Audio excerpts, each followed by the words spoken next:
السلام عليكم، ازيكم؟ عاملين ايه؟ يا رب تكونوا بخير. قبل اي حاجه ما تنسوش تدعوا لاخواتنا في فلسطين، ربنا ينصرهم يا رب. حلقه النهارده من كتابه الكاتبه نورهان محمد، احب اشكرها جدا، ومن اعداد اسماعيل هشام، شكرا ليه. ما تنساش بقى تتاكد انك مشترك في القناه ومفعل زر الجرس عشان يوصلك كل جديد. وقبل بقى ما تبدا كده في الحلقه، لايك جميل ويلا بينا. صحيح، حابب ارحب بكل الناس اللي بقت معانا جديد في القناه، شكرا ليكم وشكرا على دعمكم وتفاعلكم. وبس كده، يلا بينا بقى نخش في حلقة النهاردة.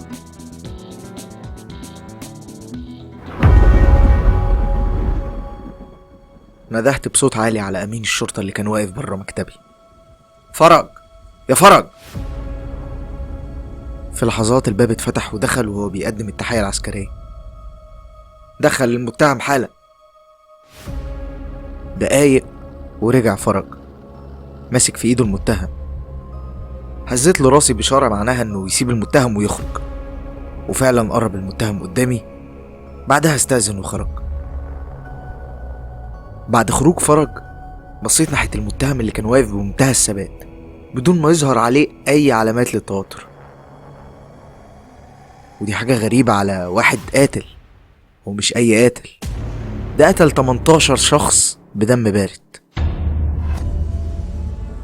فضلت اللحظات أبص ناحيته وأركز على نظراته، وبكل هدوء طلعت علبة السجاير اللي كانت معايا وطلعت منها سجارة ولعتها، ورجعت ظهري لورا وقلت له: احكي لي بقى، ايه اللي عندك؟ بهدوء كده فهمني اسباب للي عملته ده، وعملت كده ازاي برضو. ابتسم بخبث وبدأ يحكي ازاي نفذ جريمته.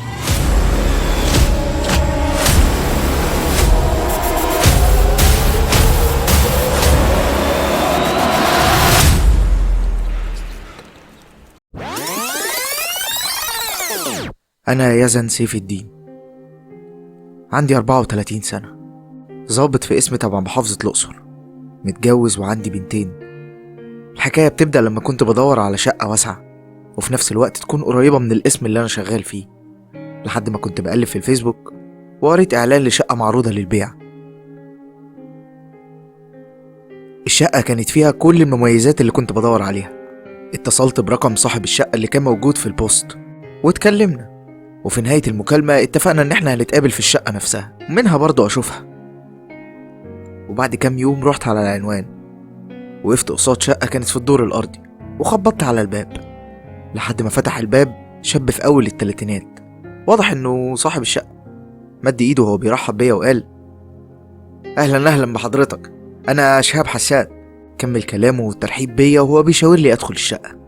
دخلت وبدأت اتفرج على الشقة ومساحتها، لحد ما وصلت الأوضة كانت زيادة في الشقة. لاحظت إن بلاطها معمول جديد، غير إن في كام بلاطة مش مظبوطين. والأغرب من كل ده، برغم إن الأوضة فاضية ما فيهاش أي عفش، بس شميت جواها ريحة غريبة. ريحة لما ركزت فيها أكتر اترعبت. كانت ريحة عفونة، أقرب لريحة الجثث اللي بدأت تتعفن. ريحة الجثث مميزة ومعروفة لأي حد، حتى لو ما كانتش واضحة بالقدر الكافي، بس بالنسبة لواحد زيي مش صعب عليا أكيد حاجة زي دي. وده لأن أغلب القضايا اللي بتجيلي بتكون قضايا قتل، فكنت متعود عليها. في الوقت ده لمحت التوتر على ملامح شهاب، وده من بعد ما لاحظ تركيزي في الأوضة ووقوفي جواها فترة، وده كان مبرر قوي ساعدني أسأله. الأوضة جميلة أوي وواضح إنها مدهونة جديد، وحتى بلاطها كمان جديد، بس مش فاهم ليه يعني الكام بلاطة دول مش ظابطهم كويس. هو مبلط السيراميك ما كانش شاطر ولا ايه؟ ابتسمت بطريقة لطيفة عشان اعرف اوصل للاجابات بتاعت الاسئلة اللي في دماغي، وكملت كلامي.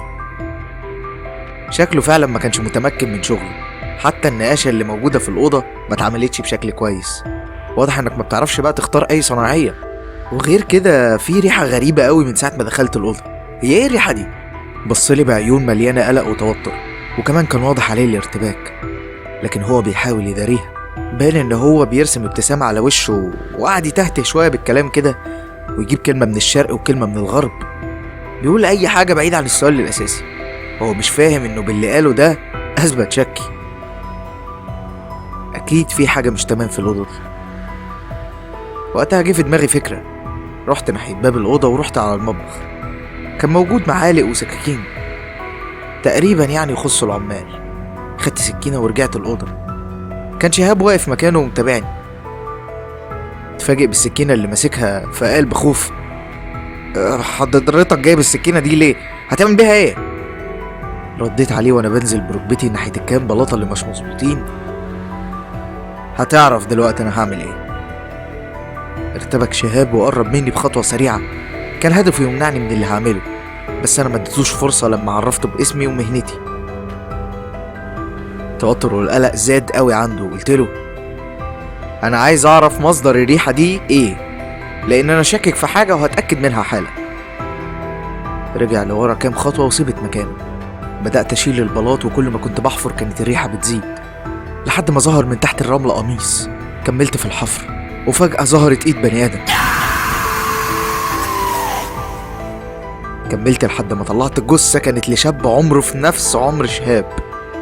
الجثة كان عليها زيت، بس ده ما منعش ظهور ريحتها. لفيت وشي ناحية شهاب اللي كان واقف مكانه على ملامحه علامات تفاجؤ واندهاش، ثابت ومش عارف يتحرك. قمت من على الأرض، طلعت الموبايل من جيبي وضغطت اتصال باسم الشرطة اللي أنا بشتغل فيه: ابعتولي قوة حالا على العنوان ده. واديتهم عنوان الشقة. في خلال نص ساعة وصلت قوة كاملة من اسم الشرطة بعد ما خرجوا الجثة من مكانها.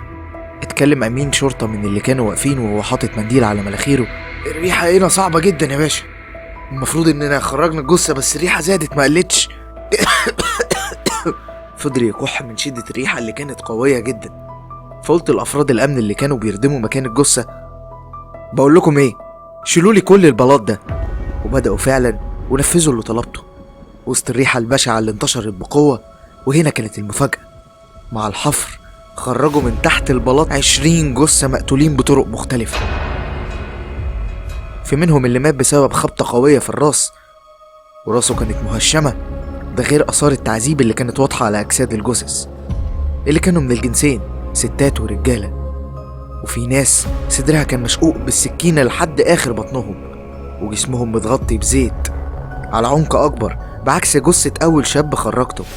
بصيت لشهاب اللي كان واقف جنبه 2 من أفراد الأمن وقلت لهم: هاتوا على العربية.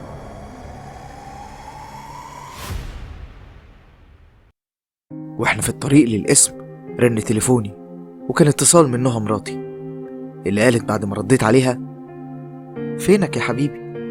يعني ما كلمتنيش ولا طمنتني عملت ايه في موضوع الشقة؟ الشقة مش حلوة ومش مريحة، سيبك منها، هشوف شقة احسن منها. اقتنعت بكلامي ووافقت على اللي قلته. قفلت معاها المكالمة بعد ما فهمتها ان عندي شغل. بعد دقايق وصلنا قصاد القسم. نزلت من العربية واتجهت مباشرة ناحية مكتبي. من بعد دخولي طلبت منهم يجيبوا شهاب اللي بدأت معاه الحوار المعتاد بالنسبة لي مع أي حد مشتبه في جريمة قتل. احكيلي بقى يا شهاب، ايه اللي كان موجود جوه شقتك ده؟ كان باصص في الأرض وساكت، متوتر وعمال يفرك ايده في بعضها. كررت عليه كلامي وقلت له: بص يا شاب، كده كده الجريمة لابساك، فاتكلم احسن. رفع وشه ليا واتكلم بصوت مهزوز: انا معرفش حاجة عن الجثث اللي لقيتوها، بس انا عارف مين السبب في موت حسام. حسام ده يبقى اول جثة طلعناها. هزيت راسي بمعنى ان هو كمل كلامه وقال: كنا شلة في كلية حقوق، كلنا مع بعض طول الوقت، حتى بعد ما خلصنا دراستنا واتخرجنا محدش فينا افترق عن التاني. كان في واحد من اصحابنا خطب، فعرضت عليهم انهم يجوا الشقة بتاعتي ونحتفل هناك، وكان من ضمنهم حسام. الليلة كانت ماشية كويس، كنا نهزر ونضحك لحد ما في واحد من اصحابنا اسمه كريم الشيمي طلع حاجة وبدأ يفرقها علينا. سكت شهاب ورجع يبص للأرض لحظات ورجع يكمل: كان كيس هيروين لف علينا وهو بيدينا من الكيس اللي معاه، بس انا مرضيتش اخد حاجة لحد ما جه دور حسام، وفضل كريم يزن عليه عشان يجرب، وفي الاخر حسام موافق. بس خد كمية كبيرة، ودي كانت أول مرة فما استحملش. حسام بدأ يدروخ وبشرته بدأت تتغير، وفجأة مع كل ده وقع على الأرض. كنت بصرخ فيهم وبقول لهم يلحقوا حسام. كلنا اترعبنا وبالذات كريم، لأن هو اللي صمم إنه ياخد من الكيس. كلهم سكتوا بسبب التوتر.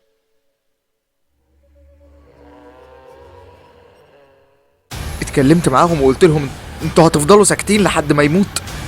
يلا نوديه على أي مستشفى.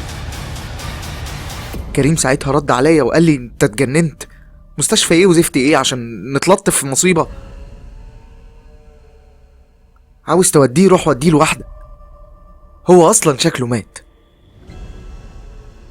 بصيت على باقي صحابنا، كانت نظراتهم كلهم بيتفقوا مع كلام كريم. وطبعا لو وديته لوحدي فعلا هلبسها انا، وهدخل في سين وجيم، ويا عالم هيحصل معايا ايه. بعد شوية صمت اتكلم كريم وقال احسن حل اننا نشيل كام بلاطة وندفنه تحته، وقبل ما ندفنه نغطي جسمه بالزيت عشان الريحة. ووافقنا على اقتراح، بس ما حطيناش كمية كفاية من الزيت.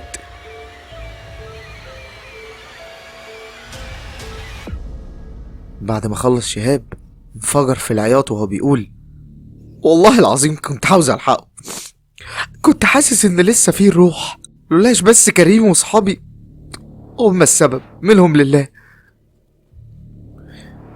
بدأ يهدى شوية وبعدها قال بعد ما دفناه تحت بلاط الأوضة عرض عليا كريم ان ابيع الشقة، عشان لو الموضوع اتكشف اكون انا في السليم والشخص اللي يشتريها هو اللي يلبس. طيب وايه حوار باقي الجثث؟ معرفش مين دول، انا كل اللي اعرفه قلته لحضرتك والله. وبعدين الشقة دي انا ما كنتش قافلها، في اكتر من حد جه واجروها مني. ولعت سجارة تانية وحاولت اجري في كلامه، فقلت له ماشي يا شاب، نفترض ان اللي قلته هو اللي حصل، تفتكر بقى مين اللي دفن باقي الجثث تحت بلاط شقتك؟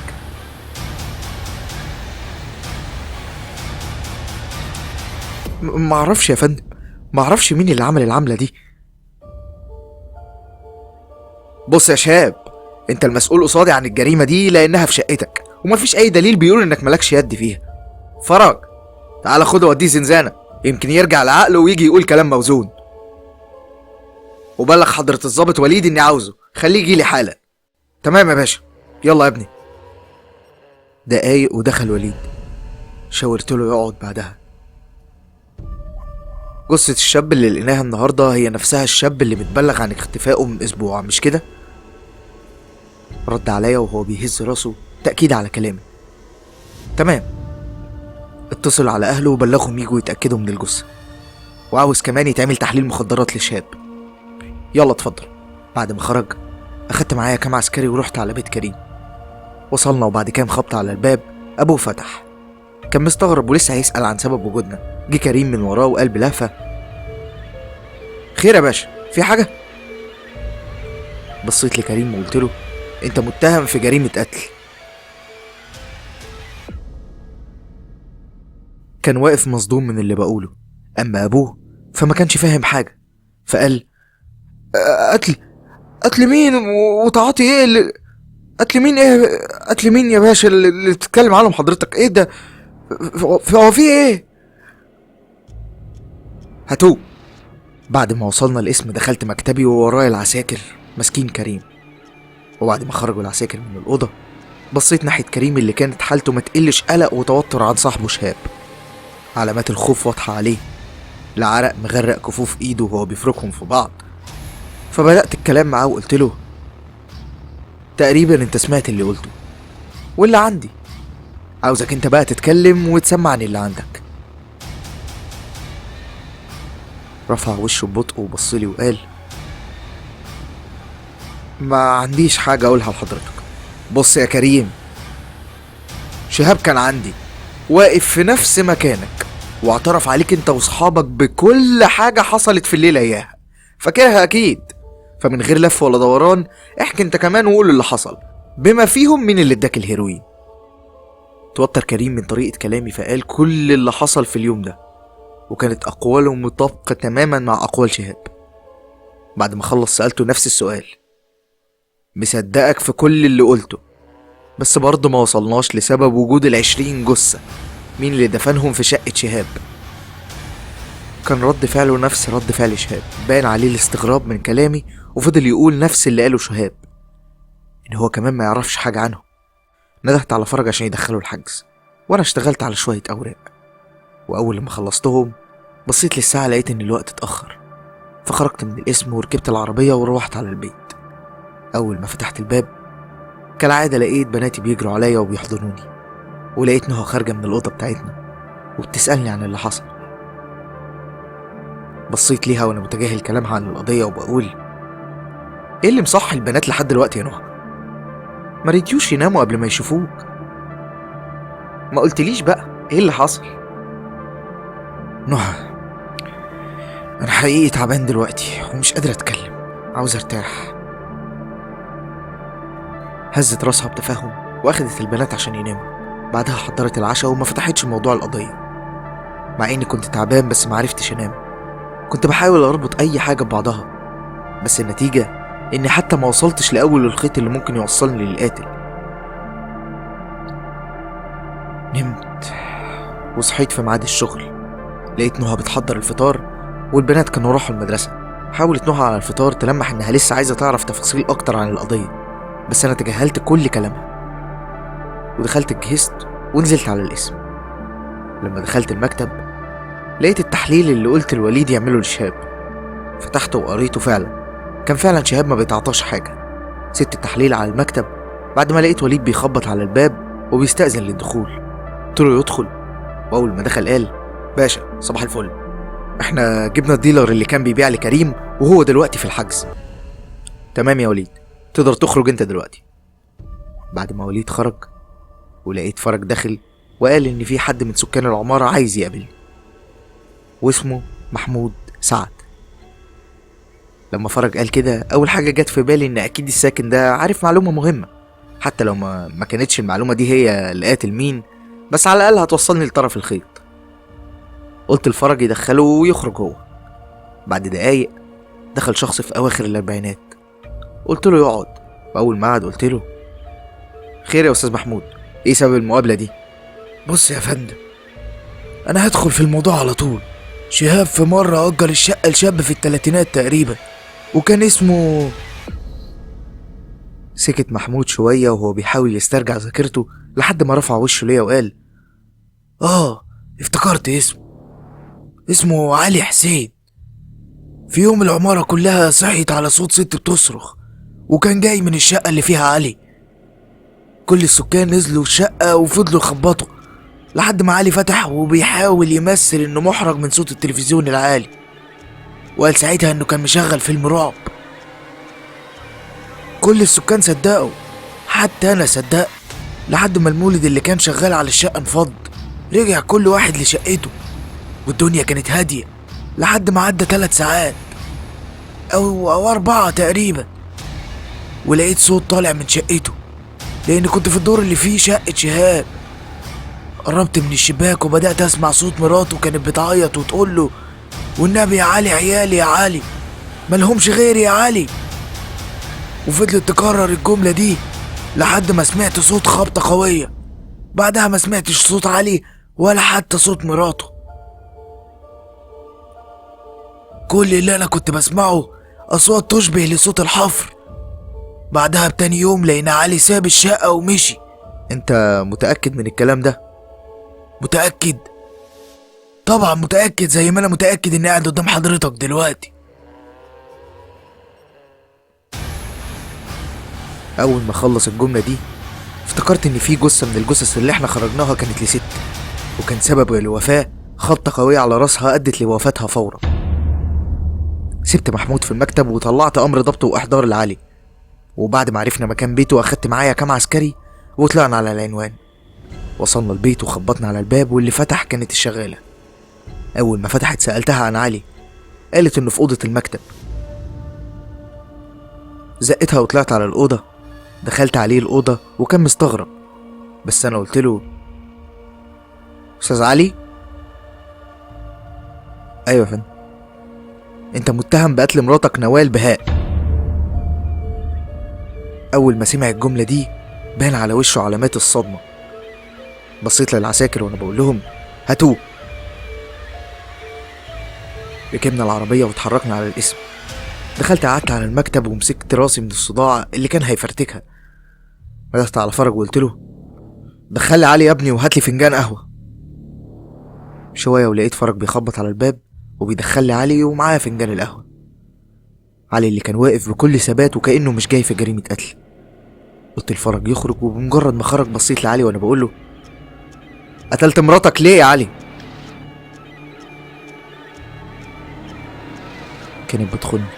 تمام، عندك دليل على الكلام ده؟ طريقتها الغريبة الفترة الأخيرة، كل ما تشوفني تخبي تليفونها بسرعة. ساعات كتير كانت بتتكلم وصوتها بيكون واطي، كأنها بتوشوش اللي بتكلمه، لحد ما مرة سمعتها بتكلم حد وبتتفق معاه انها هتقابله، وكانت بتقوله على المكان والميعاد اللي هيتقابلوا فيه. استنيت الميعاد اللي قالت عليه لحد ما جه.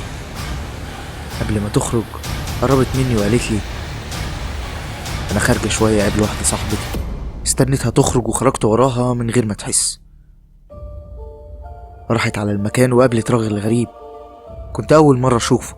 فضلت أدور وراها وراقبها لحد ما عرفت إنها ناوية تتطلق مني وتتجوزه. ولما واجهتها قالت نفس الكلام، وبعد كل ده بتسألني: قتلتها ليه؟ طب والشخص اللي خانتك معاه قتلته هو كمان؟ للأسف لا، اختفى ومعرفتش أوصله. ناديت على فرج وقلت له ياخد علي. بصيت في الساعة لقيت إن في لسه كام ساعة كده وأروح. مكنتش قادر أكملهم فاستأذنت ومشيت. نهى كانت مستغربة من رجوعي بدري، بس قلت لها إني تعبان وهدخل أنام، ولو حصل إيه مش عايز أي حد يصحيني. دخلت أخدت دش سريع ورميت نفسي على السرير. أول ما راسي لمست المخدة رحت في النوم. صحيت بعد كام ساعة لقيت نهى بتحضر في العشاء والبنات دخلوا يناموا، أما أنا فكنت بخلص شوية حاجات على اللاب وقعدت أفكر شوية، بس برضه معرفتش أوصل لأي حاجة. دخلت أكمل نوم وصحيت على ميعاد الشغل. رحت على القسم ودخلت مكتبي. لقيت فرج داخل ورايا وبيقول إن أم شهاب عايزة تقابلني، وبتقول إنها عندها معلومات مهمة عن القضية. قلت له دخلها، وبعد ثواني دخلت ست في الخمسينات من عمرها. شاورت لها انها تقعد وسألتها عن المعلومات المهمة اللي عايزة تقولها لي. بدأت تحكي وقالت: انا امبارح كنت قايمة ادخل الحمام علشان السكر، عديت على الأوضة اللي فيها ابني الصغير حازم. كان في حد من صحابه موجود معاه ساعتها، كان عارف اني نايمة فكان صوتهم عالي شوية. وقفت عند الباب وبدأت اسمعهم، وسمعت حازم بيقول: وبعدين هنعمل ايه في الجثث اللي اكتشفوها يا عم الجامد؟ انت عارف لو عرفوا ان احنا اللي وراها هيحصل فينا ايه؟ رد عليه صاحبه ادم وقال له: وهم هيعرفوا منين ان احنا اللي وراها ومفيش اي دليل علينا؟ سكت حازم وكمل ادم وقال له: ما تخافش، شوية وقت والقضية هتتقفل ضد مجهول. حضرتك متأكدة من اللي انت بتقوليه ده؟ يا ابني متأكدة، هو بعد اللي عمله ده ما بقاش يبني خلاص. ماشي حاجة، تمام، شكرا جدا ليكي. بدأت أتحرك فعلا وأخدت معايا قوة واتجهت على بيت شهاب. وصلنا للعمارة، وأول ما حازم فتح قلت للعساكر هاتوه، وهو كان عمال يقول أنا مش فاهم حاجة أنا عملت إيه. ركبنا العربية واتجهنا للقسم. دخلت المكتب وأنا بقول لفرج يدخل حازم حالا. دخل حازم، كان شاب في أوائل العشرينات، كان واقف قدامي بثبات. رحت قعدت على المكتب وأنا موجه عينيا ناحيته وقلت له: ساكت ليه؟ اتفضل انا سامعك، وطبعا انت عارف انت هتقول ايه كويس. فضل ساكت. بصيت له بغيظ وقلت له: تحب تقول مين اللي ساعدك ولا حبل المشنقه يتلف حوالين رقبتك لوحدك؟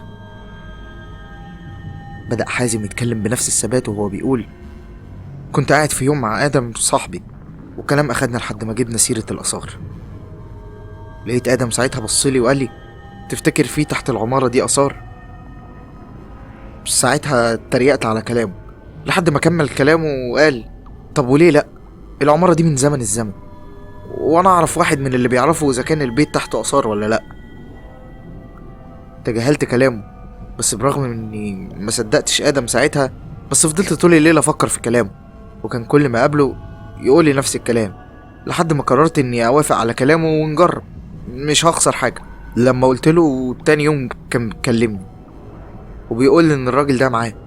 لحسن الحظ وقتها إن الوقت كان متأخر، حتى شهاب وماما كانوا مسافرين لخالتي علشان ساعتها كانت تعبان، وأنا فضلت في البيت عشان كان دراسة وقتها. أخدت من شهاب المفتاح علشان الراجل كان هيخش الشقة اللي في الدور الأرضي. دخلنا الشقة أنا وآدم ومعانا الراجل اللي كان اسمه زيدان.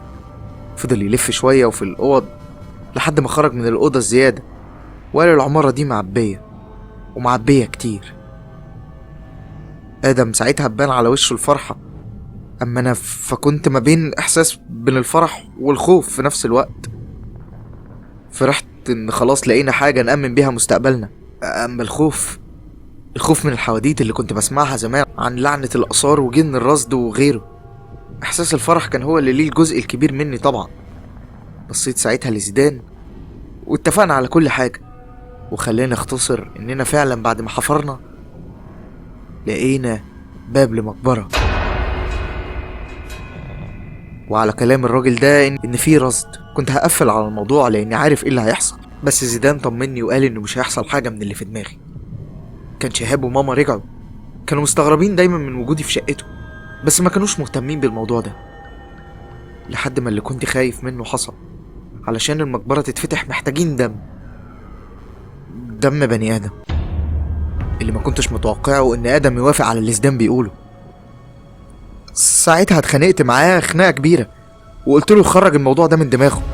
فضلنا متخانقين لفترة لحد ما آدم اعتذر وقال إنه شال الموضوع فعلا من دماغه. الأيام عدت وأنا شلت الموضوع من دماغي، لحد ما لقيت آدم بيكلمني وبيقول لي إنه عايز يقابلني في شقة شهاب ونقعد نتكلم مع واحد من صحابنا كنا متعودين نقعد معاه في الشقة دي علشان نتكلم على راحتنا. رحنا على الشقة وقعدنا نتكلم ونضحك. كان في تمثال على السفرة. لقيت فجأة وبدون مقدمات آدم قام جاب التمثال ده وضربه في دماغ صاحبنا. الواد مات في ساعتها. بصيت له بصدمة، بس لقيته بيبصلي ببرود وبيقول: بص يا حازم، كده كده انت هتسكت بالذوق بالعافية، هتسكت وإلا هطلع على الاسم واقول لهم ان انت اللي ضربته علشان تطلع الآثار اللي تحت البيت، وزيدان هيشهد معايا بكده. كنت مصدوم وانا بسمعه، بس ما كانش قدامي حل غير اني اسكت. لقيت آدم طلع تليفونه ورن على زيدان وقال له اننا مستنيينه في الشقة. بعد ساعتين لقيته بيخبط على الباب وعلى وشه ابتسامة واسعة، وأول ما دخل طلع سكينة من جيبه وقرب على الجثة وبدأ يفتح الكتاب اللي كان معاه. وأول ما فتحه عرفت إن هو كتاب من كتب السحر. عرفته بسبب الرموز والحروف الغريبة اللي كانت فيه. بدأ يكتب الحروف والرموز اللي في الكتاب على الجثة، وكل شوية يقف ويبص في الكتاب ويكمل كتابة. وبعد ما خلص الرموز بدأ يشق صدره لحد آخر بطنه بسكينة، وعمل إيده بالدم وبدأ يطبع على كل حيطان الأوضة. بدأت أسأله وشمعنى الأوضة دي تحديدا،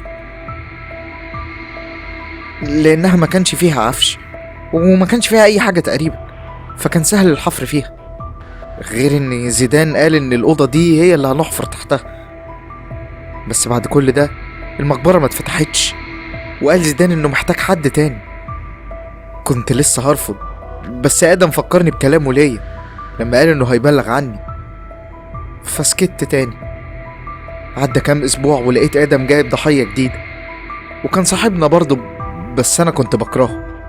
كان متكبر وبيعاملني على اني اقل منه، بس هو وآدم كانوا صحاب قوي.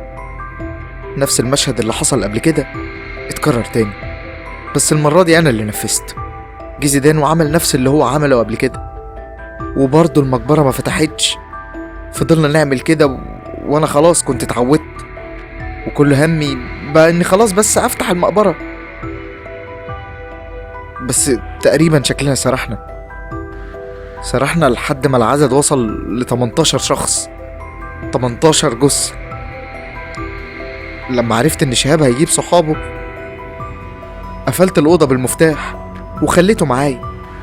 بس على الساعة 3 الفجر لقيت شهاب دخل عليا الأوضة وسألني على مفتاح الأوضة بتاعته.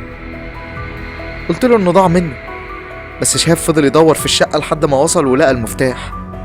حاولت امنعه واخده، بس هو كان غريب ومتوتر وقلقان وكان عايز ياخد المفتاح بأي طريقة. أخد شهاب المفتاح وغاب تحت كتير لحد ما طلع على 8 الصبح.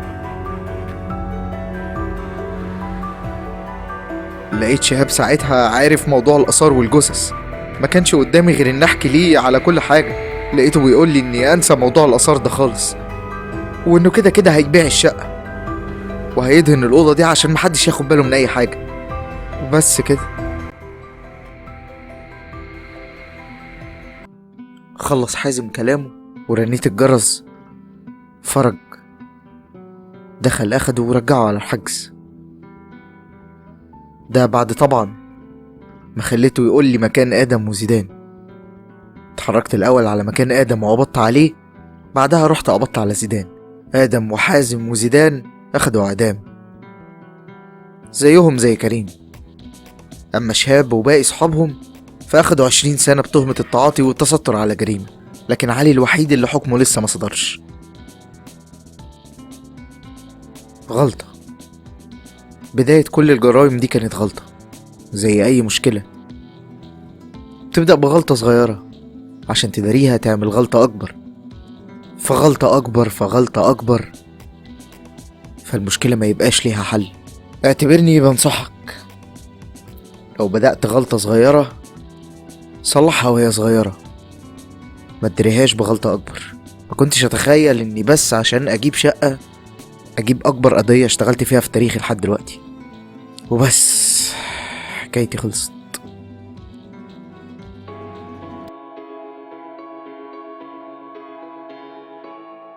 وبكده تكون خلصت حلقة النهاردة. حابب أشكر الكاتبة نورهان محمد على كتابتها للحلقة، وحابب أشكر إسماعيل هشام على إعداده للحلقة. كنت أنا معاكم أحمد عصام. ما تنسوش تتأكدوا إن أنتم مشتركين في القناة ومفعلين زر الجرس عشان يوصل لكم كل جديد. كمان ما تنسوش تسيبوا لي رأيكم إن كان بالإيجاب أو بالسلب في الكومنتات، لأن ده بيفرق معانا جدا في تطوير المحتوى. ولو القصة عجبتك ما تنساش تحط لي لايك، ولو عجبتك أكتر ما تنساش بقى تعمل لها شير لحد بتحبه كده يقدر يسمعها معاك. كمان ما تنساش تنضم للجروب بتاعنا على فيسبوك، هتلاقي اللينك بتاعه تحت في الديسكريبشن. في الجروب هناك بناخد رأيكم في حاجات ومواعيد الحلقات والحاجات دي كلها. كمان لو في حد عنده قصة حقيقية حابب اننا نذاعها، القصة دي حصلت له او قصة من كتابته حابب اننا نذاعها، يقدر برضو يبعتلي على الاكونت الشخصي، برضو هتلاقوه تحت في الديسكريبشن. كنت انا معاكم احمد عصام، ان شاء الله نتقابل في حلقات كتير جاية. تصبحوا على خير.